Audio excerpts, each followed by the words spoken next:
ضامن کمرے میں آیا تو نوال بغیر کپڑوں کے نہا کے واش روم سے نکلی تھی اور اپنی برائے اسٹریپ لگانے میں مصروف تھی۔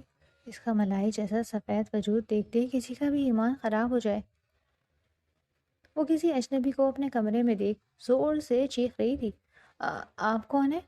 وہ اسے دیکھتی نروس ہوتی اپنے دونوں ہاتھوں سے اپنے سینے کو ڈھک رہی تھی۔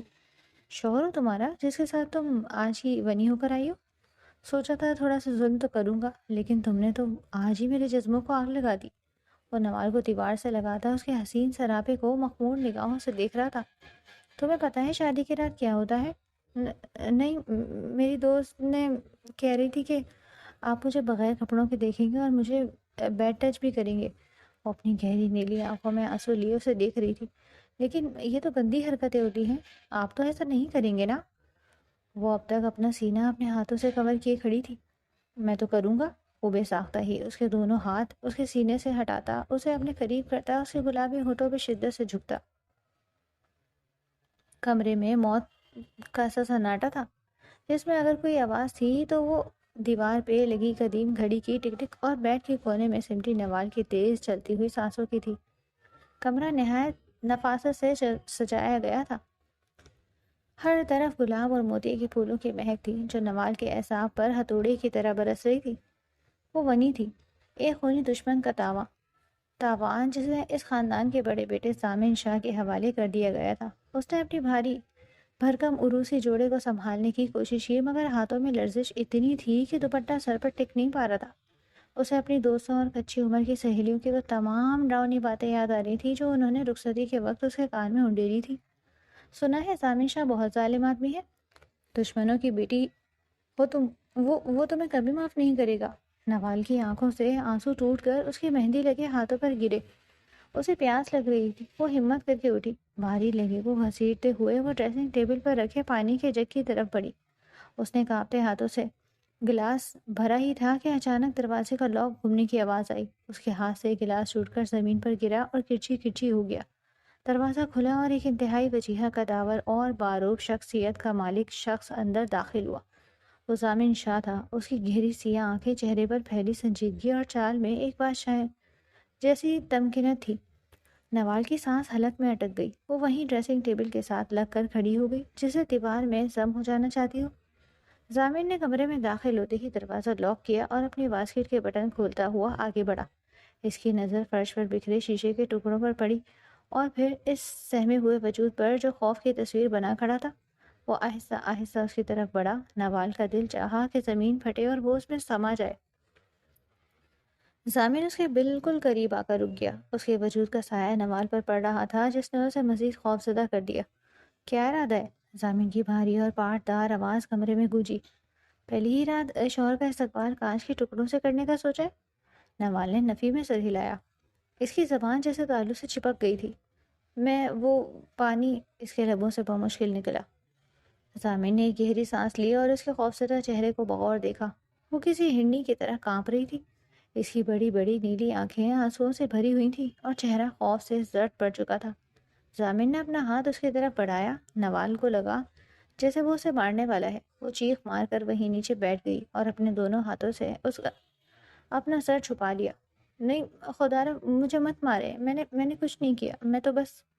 وہ ہچکیوں کے درمیان بول رہی تھی۔ ضامن کا ہاتھ ہوا میں معلق رہ گیا۔ اس کی آنکھوں میں حیرت اور پھر ایک عجیب سی تلخی ابھری۔ وہ جھک کر اس کے برابر بیٹھ گیا۔ آنکھیں کھولو نوال، اس نے قدرے سختی سے کہا۔ نوال نے ڈرتے ڈرتے اپنی گیلی پلکیں اٹھائیں۔ ضامن کا چہرہ اس کے بالکل سامنے تھا۔ تمہیں کس نے کہا کہ میں تمہیں مارنے والا ہوں؟ ضامن نے سرد لہجے میں پوچھا۔ وہ سب کہہ رہے تھے کہ آپ دشمنوں کی بیٹی کو سزا دیں گے۔ مجھے پتا ہے میں فنی ہوں، میں آپ کی پسند نہیں ہوں، لیکن میں قسم کھاتی ہوں میرا اس دشمنی میں کوئی قصور نہیں۔ نوال ایک ہی سانس میں سب کچھ بول گئی جیسے اپنی صفائی پیش کر رہی ہو۔ ضامن کے لبوں پہ ایک طنزیہ مسکراہٹ ابھری۔ وہ اٹھ کھڑا ہوا اور سائڈ ٹیبل سے ٹیشو باکس اٹھا کر اس کی طرف بڑھا۔ اٹھو اور یہ آنسو صاف کرو۔ ضامن شاہ کمزور حریفوں پر وار نہیں کرتا۔ نوال حیرت سے اسے دیکھنے لگی۔ وہ آہستہ سے اٹھی۔ اس کا لہنگا کانچ کے ٹکڑوں میں الجھ رہا تھا۔ رکو، ضامن نے اسے روکا۔ وہ خود جھکا اور نہایت احتیاط سے اس کے لہنگے کے دامن کو کانچ سے الگ کیا۔ نوال ساکت کھڑی اسے دیکھتی رہی۔ یہ وہ ظالم شخص تو نہیں لگ رہا تھا جس کے قصے اس نے سن رکھے تھے۔ ضامن سیدھا ہوا اور اس کی آنکھوں میں آنکھیں ڈال کر بولا، تم ونی ہو کر آئی ہو، یہ سچ ہے؟ تم دشمن کی بیٹی ہو، یہ بھی سچ ہے، لیکن اس کمرے میں اس وقت تم صرف ضامن شاہ کی بیوی ہو، اور میری بیوی کو مجھ سے ڈرنے کی ضرورت نہیں جب تک وہ میری حدود میں رہے۔ نوال نے درستی آواز میں پوچھا، کون سی حدود؟ ضامن نے قدم بڑھایا اور اسے دیوار کے ساتھ لگا دیا۔ نوال کا دل دوبارہ زور سے دھڑکنے لگا۔ ضامن نے اپنا ایک ہاتھ دیوار پر رکھا اور قدرے جھک کر اس کے کان کے قریب کچھ سرگوشی کی۔ غداری کی حدود، جھوٹ کی حدود، میں نفرت برداشت کر سکتا ہوں نوال، لیکن دھوکہ نہیں۔ تم اس گھر میں عزت سے رہو گی، تمہیں وہ تمام حقوق ملیں گے جو ایک بیوی کے ہوتے ہیں، لیکن مجھ سے محبت کی یا نرمی کی امید مت رکھنا۔ یہ سودا ہے اور میں سودے میں گھاٹا پسند نہیں کرتا۔ نوال کی آنکھوں میں پھر سے نمی تیرنے لگی۔ میں نے کبھی کسی کو دھوکہ نہیں دیا، میں بس واپس جانا چاہتی ہوں۔ واپسی کے راستے بند ہو چکے ہیں، ضامن نے دو ٹوک انداز میں کہا اور پیچھے ہٹ گیا۔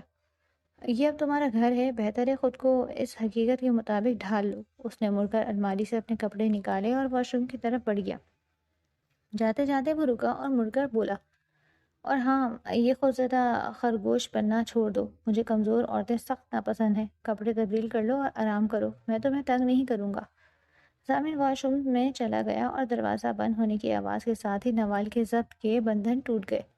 وہ بیڈ پر گری اور پھوٹ پھوٹ کر رونے لگی۔ اسے سمجھ ہی نہیں آ رہی تھی کہ وہ شکر ادا کرے کہ وہ اس زندگی سے بچ گئی جس کا اسے ڈر تھا، یا اس سخت مہری پر روئے جو اس کا مقدر بن چکی تھی۔ ضامن شاہ ایک معمہ تھا، ایک ایسا پتھر جسے پگھلانا شاید ناممکن تھا۔ تھوڑی دیر بعد جب ضامن باہر نکلا تو نوال صوفے پر ہی سر ٹکائے سو چکی تھی۔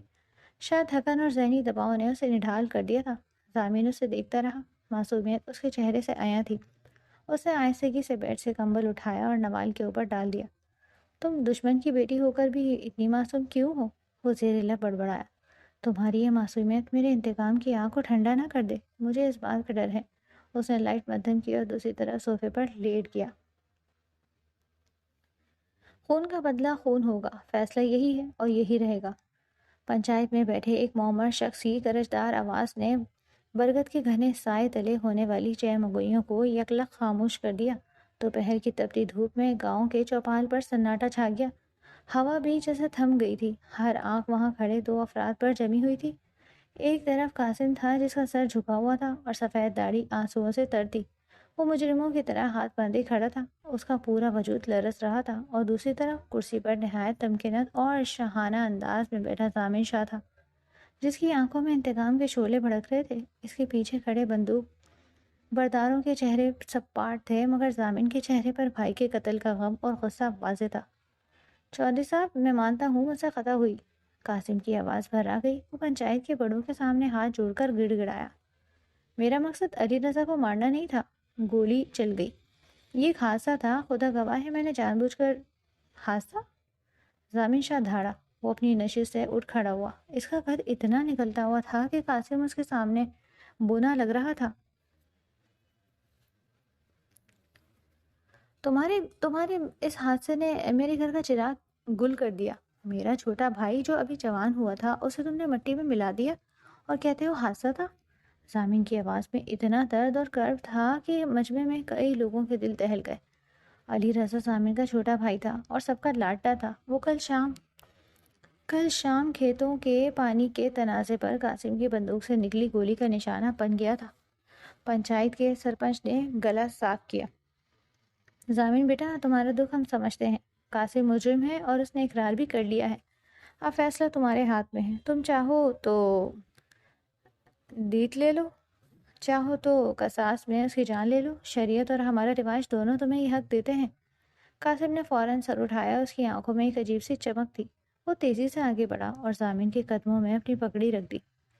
ضامن سائیں، میری جان لے لو، ابھی اور اسی وقت، یہ بندوق اٹھاؤ اور میرا سینہ چھلنی کر دو، مجھے کوئی شکایت نہیں ہوگی، میں اپنے کیے کی سزا بھگتنے کو تیار ہوں، بس میرے گھر والوں کو بخش دو۔ مجمع سانس روکے ضامن کے فیصلے کا منتظر تھا۔ سب کو یقین تھا کہ ضامن شاہ جیسا انا پرست اور غسیلہ انسان قاسم کو زندہ نہیں چھوڑے گا۔ ضامن نے اپنے پاؤں میں پڑی پگڑی کو حقارت سے دیکھا اور پھر ایک ٹھوکر سے پرے ہٹا دیا۔ تمہاری یہ بوڑھی جان لے کر میں کیا کروں گا قاسم؟ ضامن نے سرد اور زہریلے لہجے میں کہا، تمہیں مار دیا تو تمہارا قصہ تو ختم ہو جائے گا، تم تو سکون سے قبر میں جا سو گے، لیکن وہ آگ جو میرے سینے میں لگی ہے وہ کیسے ٹھنڈی ہوگی؟ اس نے مڑ کر پنچایت کی طرف دیکھا۔ اس کی آنکھوں میں ایک ایسا فیصلہ تھا جس نے سب کو چونکا دیا۔ مجھے اس کی جان نہیں چاہیے، مجھے دید کا پیسہ بھی نہیں چاہیے، مجھے تاوان چاہیے۔ ضامن کی آواز میں کاٹ تھی۔ میرے بھائی کی جوانی کے بدلے مجھے اس کے گھر کی جوانی چاہیے، مجھے ونی چاہیے۔ پورے مجمع پر جیسے بجلی گر پڑی۔ قاسم کا رنگ پاک ہو گیا، وہ لڑکھڑا کر پیچھے گرا۔ نہیں ضامن صاحب، نہیں، یہ ظلم مت کرو، وہ بچی ہے، معصوم ہے، اس کا کوئی قصور نہیں، مجھے مار دو، میرے ٹکڑے کر دو، مگر میری بیٹی کو نہیں۔ وہ پاگلوں کی طرح چیخنے لگا۔ پنچایت کے بزرگ بھی سرگوشیاں کرنے لگے۔ سرپنچ نے مدبر انداز میں کہا، ضامن بیٹا، یہ فیصلہ بچی کا تو اس معاملے میں کوئی دخل نہیں۔ دخل ہے، ضامن نے اٹل لہجے میں کہا۔ جب باپ کے گناہوں کی سزا اولاد بھگتتی ہے تو ہی باپ کو اصل تکلیف ہوتی ہے۔ قاسم نے مجھ سے میرا بھائی چھینا ہے، میں اسے اس کی بیٹی چھین کر اسے روز جیتے جی ماروں گا۔ یہ میرا آخری فیصلہ ہے۔ اگر پنچایت کو منظور نہیں تو پھر فیصلہ میری بندوق کرے گی، اور پھر صرف قاسم نہیں، اس کا پورا خاندان ختم ہوگا۔ ضامن کی دھمکی میں وہ وزن تھا کہ کوئی اس کے سامنے بولنے کی جرات نہ کر سکا۔ خونی تصادم سے بچنے کے لیے پنچایت کو سر جھکانا پڑا۔ سرپنچ نے بھاری دل کے ساتھ فیصلہ سنایا۔ قاسم کی بیٹی نوال کو خون بہانے ضامن شاہ کے نکاح میں دیا جاتا ہے، اسے ونی قرار دیا جاتا ہے، کل شام تک رخصتی عمل میں لائی جائے۔ فیصلہ سنا دیا گیا۔ قاسم وہیں مٹی پر بیٹھ گیا جیسے اس کی جان نکال لی گئی ہو۔ ضامن شاہ نے ایک فاتحانہ اور بے رحم نظر اس ٹوٹے ہوئے شخص پر ڈالی اور اپنے ساتھیوں کے ساتھ وہاں سے چلا گیا۔ شام کے سائے گہرے ہو چکے تھے۔ قاسم کے چھوٹے سے کچے مکان میں کوہرام مچا ہوا تھا۔ قاسم چارپائی پر بیٹھا بچوں کی طرح پھوٹ پھوٹ کر رو رہا تھا۔ اس کی اہلیہ ایک کونے میں سر پیٹ رہی تھی۔ نوال جو ابھی صرف 19 برس کی تھی، دروازے کی اوٹ میں کھڑی سب سن رہی تھی۔ اس کا دل چاہ رہا تھا کہ چیخے مار مار کر روئے، لیکن اس نے اپنے ہونٹ سختی سے بھینچ رکھے تھے۔ وہ جانتی تھی کہ اگر وہ ٹوٹی تو اس کا باپ مر جائے گا۔ وہ آہستہ قدموں سے اندر آئی اور پانی کا گلاس اپنے باپ کی طرف بڑھایا۔ بابا، پانی پی لیں۔ اس کی آواز میں غیر معمولی ٹھہراؤ تھا۔ قاسم نے سر اٹھا کر اپنی لخت جگر کو دیکھا۔ وہ بیٹی جسے اس نے پھولوں کی طرح پالا تھا، آج اسی کو اس نے قصاب کے حوالے کر دیا۔ اس نے گلاس کے بجائے نوال کے ہاتھ پکڑ لیے اور ان پر اپنا ماتھا رکھ کر رونے لگا۔ مجھے معاف کر دے نوال، مجھے معاف کر دے میری بچی، میں ہار گیا، میں ایک بزدل باپ ہوں، میں نے اپنی جان بچانے کے لیے تیرا سودا کر دیا، میں نے تجھے بھیڑیے کے آگے ڈال دیا۔ نوال نے تڑپ کر اپنے باپ سے ہاتھ چھڑایا اور باپ کو آنسو پہنچے۔ وہ خود اندر سے کرچی کرچی ہو رہی تھی، مگر اس وقت اس سے مضبوط بننا تھا۔ نہیں بابا، آپ نے میرا سودا نہیں کیا، آپ نے میری خاطر، ہمارے خاندان کی خاطر قربانی دی ہے۔ نوال نے اسے دلاسا دیا۔ اور میں کوئی بکری یا بھیڑ نہیں ہوں، آپ کی بیٹی ہوں۔ اگر میری قربانی سے آپ کی جان بچتی ہے، ہمارے گھر سے جنازہ نہیں اٹھتا، تو یہ سودا مہنگا نہیں ہے۔ تجھے نہیں پتا ضامن شاہ کیسا آدمی ہے، قاسم نے ہچکیوں کے درمیان کہا۔ وہ انسان نہیں، پتھر ہے، وہ تجھے جیت جی مار دے گا، وہ تجھ سے بدلہ لے گا۔ نوال کے دل میں ایک انجانا خوف سر اٹھانے لگا۔ ضامن شاہ کا نام ہی دہشت کی علامت تھا، لیکن اس نے زبردستی مسکراہٹ اپنے چہرے پر سجائی۔ اللہ مالک ہے بابا، شاید میری قسمت میں یہی لکھا تھا۔ آپ فکر نہ کریں، میں سب سنبھال لوں گی، بس آپ مت روئیں، آپ کے آنسو مجھ سے نہیں دیکھے جاتے۔ اس رات قاسم کے گھر میں کوئی نہیں سویا۔ نوال ساری رات جائے نماز پر بیٹھی رہی۔ وہ دعا کر رہی تھی یا اپنے مقدر پر صبر، یہ وہ خود بھی نہیں جانتی تھی۔ صبح ہوتے ہی نکاح کی تیاریاں شروع ہو گئی۔ نہ کوئی ڈھول تھا، نہ شہنائی، نہ مہندی کی خوشبو، بس ایک خوف کا سایہ تھا جو ہر طرف منڈلا رہا تھا۔ نوال کو ایک سادہ سے سرخ جوڑے میں تیار کیا گیا۔ اس کی سہیلیوں اور محلے کی عورتوں کی نظروں میں ترس تھا جو نوال کو اندر ہی اندر گھائل کر رہا تھا۔ اسے ایسا محسوس ہو رہا تھا جیسے اسے دلہن نہیں بلکہ قربانی کے لیے تیار کیا جا رہا ہو۔ دوپہر کے وقت گلی میں گاڑیوں کے رکنے کی آوازیں آئیں۔ دل زور زور سے دھڑکنے لگا۔ ضامن شاہ لینے آ گیا تھا۔ قاسم کا رو رو کر برا حال تھا۔ جب نوال رخصت ہونے لگی تو قاسم اس کے قدموں میں گرنے لگا، مگر نوال نے اسے سنبھال لیا۔ اس نے آخری بار اپنے گھر کو دیکھا، اپنے بچپن کی در و دیوار کو الوداع کہا اور سر جھکائے باہر نکل آئی۔ باہر ضامن شاہ اپنی بڑی گاڑی کے پاس کھڑا تھا، کلف لگا سوٹ، کندھے پر شال اور چہرے پر وہی بادشاہوں والی سنجیدگی۔ اس نے ایک نظر نوال پر ڈالی جو سرخ جوڑے میں سمٹی لرزتی کانپتی اس کی طرف آ رہی تھی۔ نوال نے ایک پل کے لیے اپنی نظر اٹھا کر اسے دیکھا۔ اس کی آنکھوں میں وحشت تھی، خوف تھا، مگر ضامن کی آنکھوں میں کیا تھا وہ اسے سمجھ نہیں پائی۔ نفرت، انتقام یا محض سرد مہری؟ وہ خاموشی سے گاڑی میں بیٹھ گئی۔ پورے راستے کوئی بات نہیں ہوئی۔ اسے اپنی سہیلیوں کی باتیں یاد آ رہی تھی کہ بنی کے ساتھ جانوروں جیسا سلوک کیا جاتا ہے، انہیں نوکرانی بنا کر رکھا جاتا ہے، زنجیروں میں جکڑا جاتا ہے۔ وہ اسی خوف میں مبتلا تھی کہ گاڑی حویلی کے پورچ میں رکی۔ ضامن اترا اور ڈرائیور کو اشارہ کیا کہ وہ چلا جائے۔ نوال بیٹھی رہی، اسے سمجھ نہیں آ رہا تھا کہ وہ کیا کرے۔ تبھی ضامن کی طرف کا دروازہ کھلا اور اس نے بھاری آواز میں کہا، اتر جاؤ۔ نوال کپ کپاتے قدموں سے اتری۔ وہ توقع کر رہی تھی کہ ضامن اسے بالوں سے گھسیٹ کر اندر لے جائے گا یا سب کے سامنے اس کی تذلیل کر دے گا، جیسا کہ ونیوں کے ساتھ ہوتا تھا، لیکن ایسا کچھ نہیں ہوا۔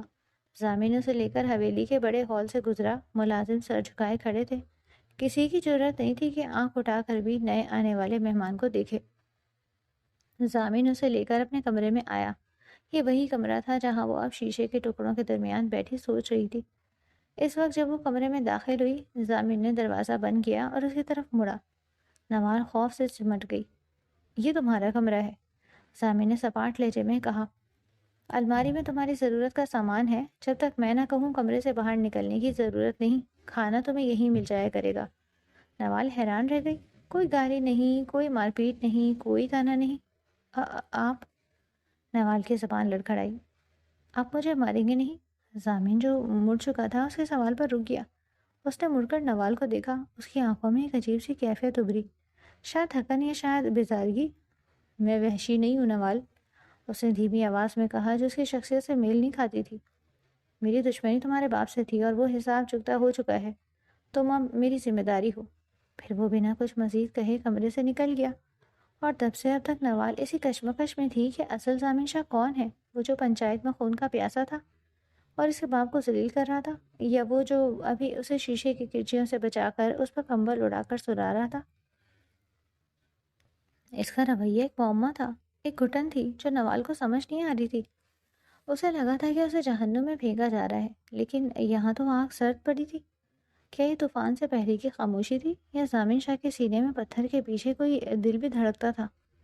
یہی سوچتے سوچتے نوال کی آنکھیں بوجھل ہونے لگی۔ اگلی صبح جب نوال کی آنکھ کھلی تو کمرے میں سورج کی روشنی پھیل چکی تھی۔ وہ ہڑبڑا کر اٹھی۔ اسے یاد آیا کہ وہ کہاں ہے۔ اس نے گھبرا کر صوفے کی طرف دیکھا۔ ضامن وہاں نہیں تھا۔ کمبل طے کیا ہوا صوفے کے ایک کونے میں رکھا تھا، اور ساتھ ہی ایک ٹرے پڑی تھی جس میں ناشتہ رکھا ہوا تھا۔ نوال حیرت سے اپنی جگہ سے اٹھی اور ٹرے کے پاس آئی۔ وہاں ایک چھوٹا سا کاغذ کا ٹکڑا بھی رکھا تھا۔ اس نے کانپتے ہاتھوں سے کاغذ اٹھایا۔ اس پر ایک خوش خط تحریر میں لکھا، ناشتہ کر لینا، مجھے حویلی کے کام سے باہر جانا ہے، شام تک واپسی ہوگی، کمرے سے باہر جانے کی ضرورت نہیں، اگر کسی چیز کی ضرورت ہو تو ملازمہ کو بلا لینا۔ نوال نے کاغذ کو سینے سے لگا لیا۔ اس کا خوف اب آہستہ آہستہ حیرت میں بدل رہا تھا۔ یہ کیسا دشمن تھا جو اپنی قیدی کا اتنا خیال رکھ رہا تھا؟ اس نے ناشتے کی ٹرے کی طرف دیکھا۔ پراٹھا، آملیٹ اور چائے، سب کچھ گرم تھا۔ اسے شدید بھوک لگ رہی تھی۔ کل سے اسے کچھ نہیں کھایا تھا۔ وہ زمین پر ہی بیٹھ گئی اور نوالا توڑ کر منہ میں ڈالا۔ اسے کھٹک رہی تھی یہ بات، یہ نرمی، یہ خیال، کہیں یہ کوئی چال تو نہیں؟ کہیں ضامن اسے اس قدر پرسکون کر کے اچانک کوئی بڑا وار تو نہیں کرنا چاہتا؟ یا پھر اس نے جو رات کہا تھا کہ میں سودے میں گھاٹا پسند نہیں کرتا، اس کا مطلب یہ تھا کہ وہ واقعی اسے اپنی بیوی کا درجہ دے چکا ہے؟ لیکن علی رضا کا خون، وہ انتقام، وہ آگ کہاں گئی؟ نوال کے ذہن میں سوالوں کا ایک طوفان تھا۔ وہ جانتی تھی کہ یہ سفر آسان نہیں ہوگا۔ ضامن شاہ ایک بند کتاب کی طرح تھا، اور اسے پڑھنا نوال کے لیے زندگی اور موت کا مسئلہ بن چکا تھا۔ اسے اس شخص کے اندر چھپے انسان کو ڈھونڈنا تھا، اس سے پہلے کہ اس کے اندر کا انتقام دوبارہ جاگ اٹھے۔ ابھی وہ یہ سوچ ہی رہی تھی کہ دروازے پر دستک ہوئی۔ نوال کا دل اچھل کر حلق میں آ گیا۔ کیا ضامن واپس آ گیا، یا کوئی اور؟ کون؟ اس نے ڈرتے ڈرتے پوچھا۔ بی بی جی، میں شمیم ہوں، ملازمہ۔ خان صاحب نے حکم دیا تھا کہ آپ کے کپڑے استری کر کے دے آؤں۔ باہر سے ایک عورت کی آواز آئی۔ نوال نے گہری سانس لی اور دوپٹہ سر پر جماتے ہوئے کہا، آ جاؤ۔ دروازہ کھلا اور ایک ادھیڑ عمر ملازمہ ہاتھوں میں جوڑے لیے اندر داخل ہوئی۔ اس نے نوال کو دیکھا تو اس کی نظروں میں بھی وہی طرز تھا جو کل محلے کی عورتوں کی نظروں میں تھا۔ ہائے میری بچی، شمیم نے کپڑے بیڈ پر رکھتے ہوئے افسوس سے کہا۔ اتنی سی عمر اور اتنا بڑا بوجھ! اللہ خان صاحب کو ہدایت دے، کیسا پھول سا نصیب جلا دیا اس دشمنی میں۔ نوال خاموش رہی۔ وہ کیا کہتی کہ خان صاحب نے اسے جلایا نہیں بلکہ اس کے زخموں پر مرہم رکھا؟ یہ بات تو اسے خود بھی سمجھ نہیں آ رہی تھی۔ وہ کسی اور کو کیا سمجھاتی؟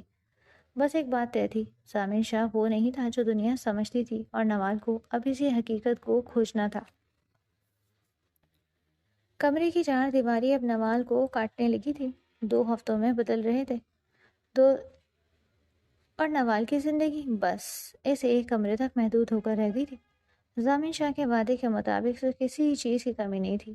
3 وقت کا کھانا، پھل، ضرورت کی ہر شے وقت پر کمرے میں پہنچا دی جاتی۔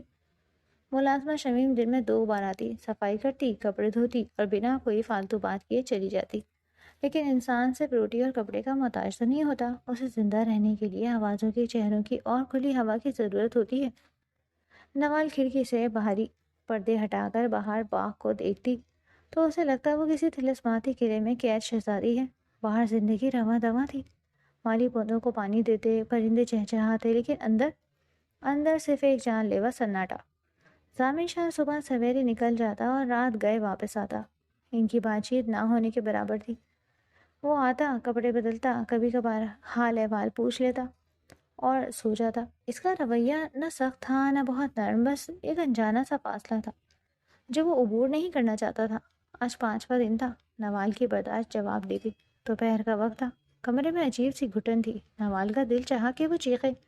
اس نے دروازے کی طرف دیکھا۔ ضامن نے اسے منع کیا تھا، سختی سے منع کیا تھا کہ کمرے سے باہر قدم مت نکالنا۔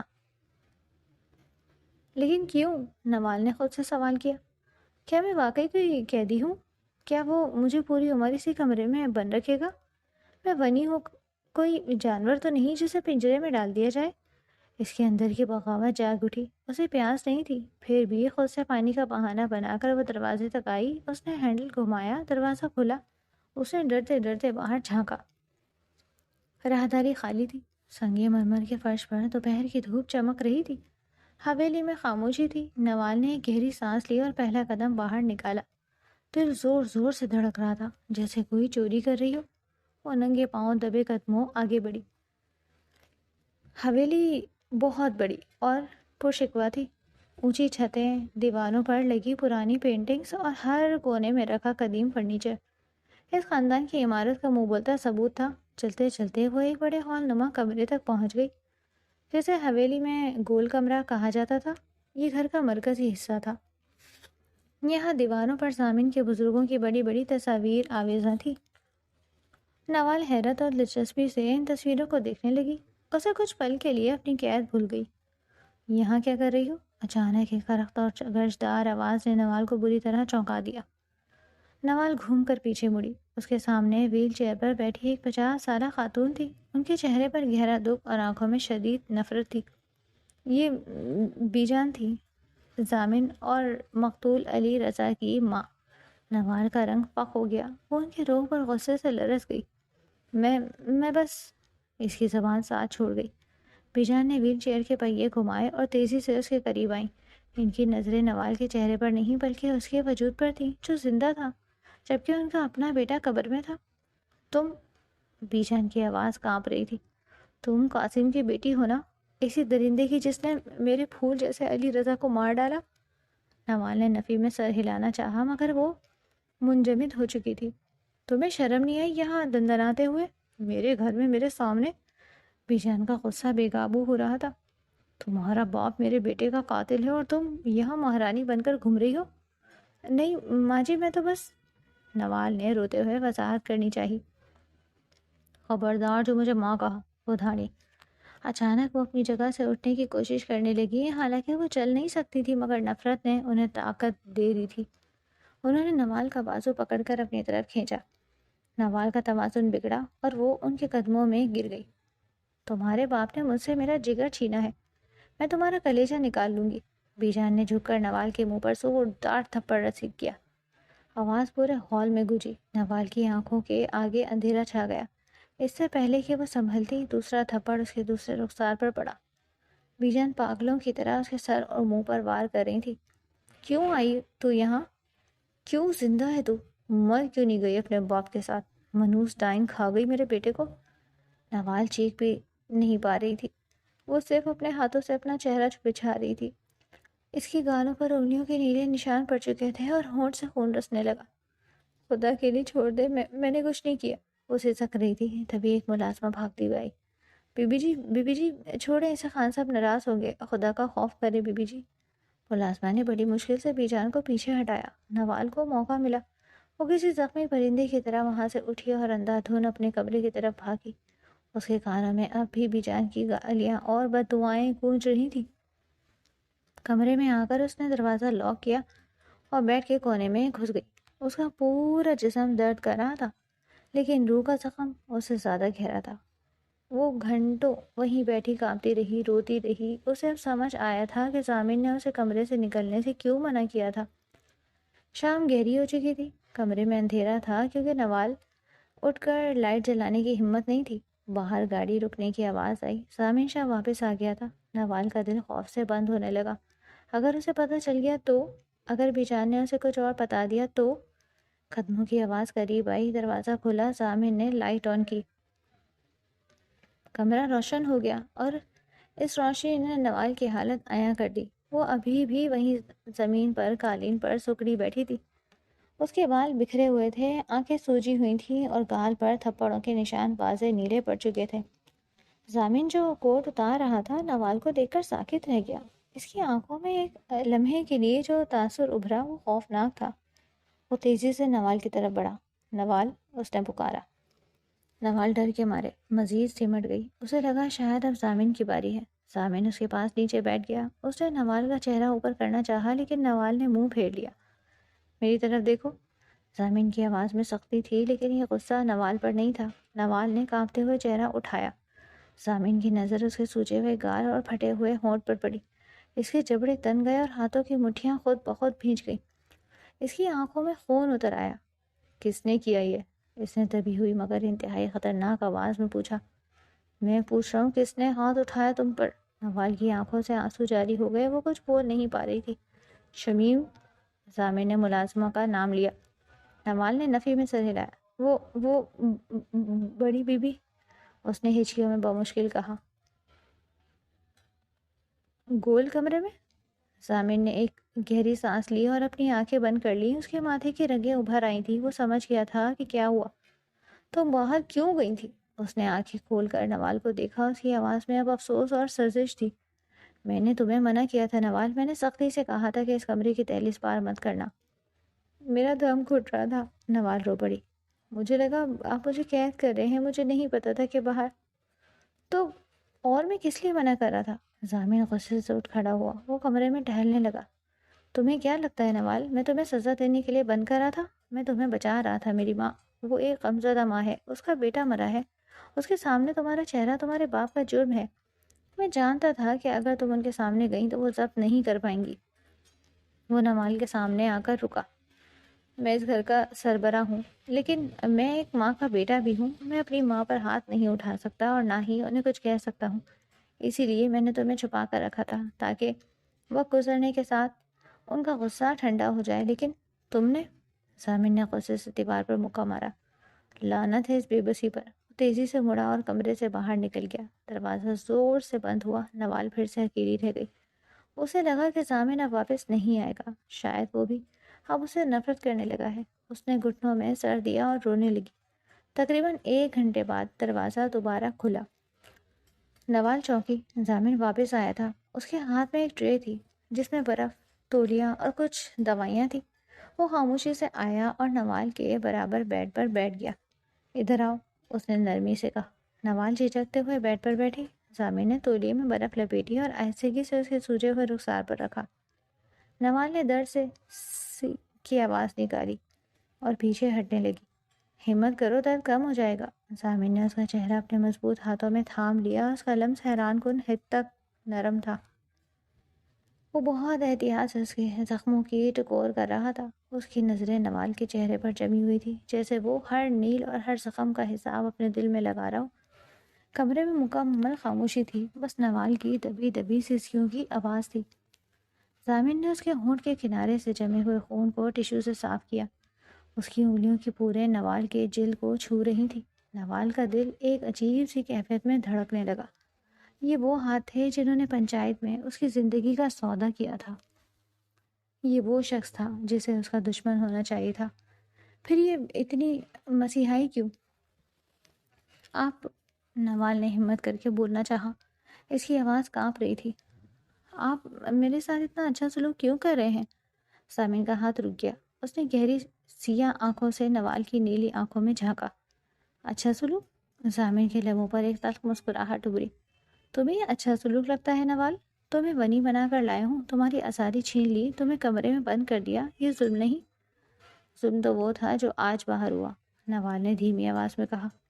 جو سب کہہ رہے تھے کہ آپ کریں گے، ماریں گے، ذلیل کریں گے، لیکن آپ تو مرہم لگا رہے ہیں، حالانکہ میں دشمن کی بیٹی ہوں۔ زمین نے دوائی کی ٹیوب کھولی اور انگلی پر کریم لگا کر اس کے گال پر لگانے لگا۔ دشمنی مردوں کی تھی نوال، وہ ختم ہو گئی، زمین نے سنجیدگی سے کہا۔ قاسم نے غلطی کی، اسے سزا پائی، تم نے قربانی دی، تم یہاں ہو، اب تم میری بیوی ہو، اور زامن شاہ کا اصول ہے وہ اپنی پناہ میں آئی چیز کی حفاظت اپنی جان سے زیادہ کرتا ہے۔ اس نے نوال کی آنکھوں میں دیکھا۔ تم دشمن کی بیٹی نہیں ہو، اب تم میری عزت ہو، اور میری عزت پر اٹھنے والا ہاتھ چاہے میری اپنی ماں کا ہو مجھے تکلیف دیتا ہے۔ نوال حیرت سے اسے دیکھتی رہی۔ اس شخص کے اصول، اس کی باتیں، سب کچھ اسی سمجھ سے باہر تھا۔ وہ ایک ایسی پہیلی تھی جسے وہ جتنا سلجھانے کی کوشش کرتی اتنا ہی الجھ جاتی۔ لیٹ جاؤ اب، زامن نے حکم صادر کیا اور سامان سمیٹنے لگا۔ اور خبردار جو اب آنسو بہائے، مجھے کمزور عورتیں پسند نہیں ہیں۔ حالانکہ الفاظ سخت تھے مگر اس کے لہجے میں جو فکر تھی وہ چھپائے نہیں چھپ رہی تھی۔ زامن نے لائٹ آف کی اور صوفے کی طرف بڑھ گیا۔ نوال کمبل میں لیٹ گئی۔ درد اب کافی کم ہو چکا تھا، شاید دوائی کا اثر تھا، یہ شاید زامن کے الفاظ کا۔ وہ اندھیرے میں چھت کو گھورتی رہی۔ اس کے دل میں زامن کے لیے جو خوف تھا وہ اب ایک عجیب سے احترام اور تجسس میں بدل رہا تھا۔ یا اللہ، یہ کیسا دشمن ہے؟ اس نے دل میں سوچا، جو زخم بھی دیتا ہے تو قسمت کی، اور مرہم بھی رکھتا ہے تو اپنے ہاتھوں سے۔ اس رات نوال کو پہلی بار پرسکون نیند آئی، یہ جانتے ہوئے کہ کمرے کے دروازے پر چاہے تالا نہیں مگر صوفے پر سویا ہوا شخص اس کا سب سے بڑا محافظ ہے۔ وقت گزرنے کے ساتھ نوال کے زخم تو بھر گئے مگر حویلی کی اس خاموش فضا میں ایک نئی داستان جنم لے رہی تھی۔ اب نوال کا دل اس کمرے میں گھبراتا نہیں تھا۔ وہ کھڑکی کے پاس بیٹھ کر زامن کی واپسی کا انتظار کرتی۔ اس کے قدموں کی چاپ اب اسے خوفزدہ نہیں کرتی تھی بلکہ اس کے مضطرب دل کو سکون دیتی۔ زامن کا رویہ بدستور پرکار مگر نہایت خیال رکھنے والا تھا۔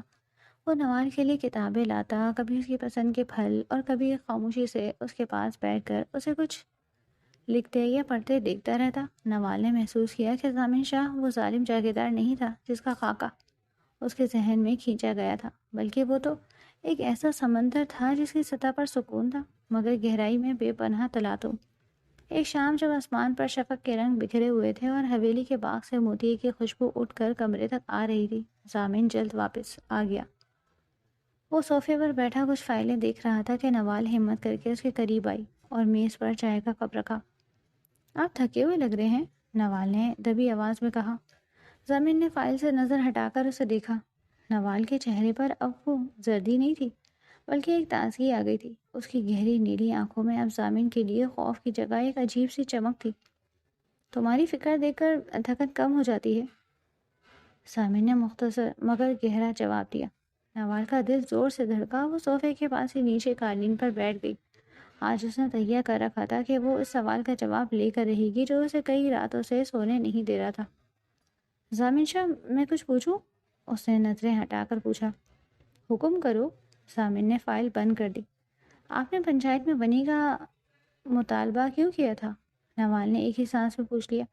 اس کی آواز میں لرزش تھی مگر تجسس زیادہ تھا۔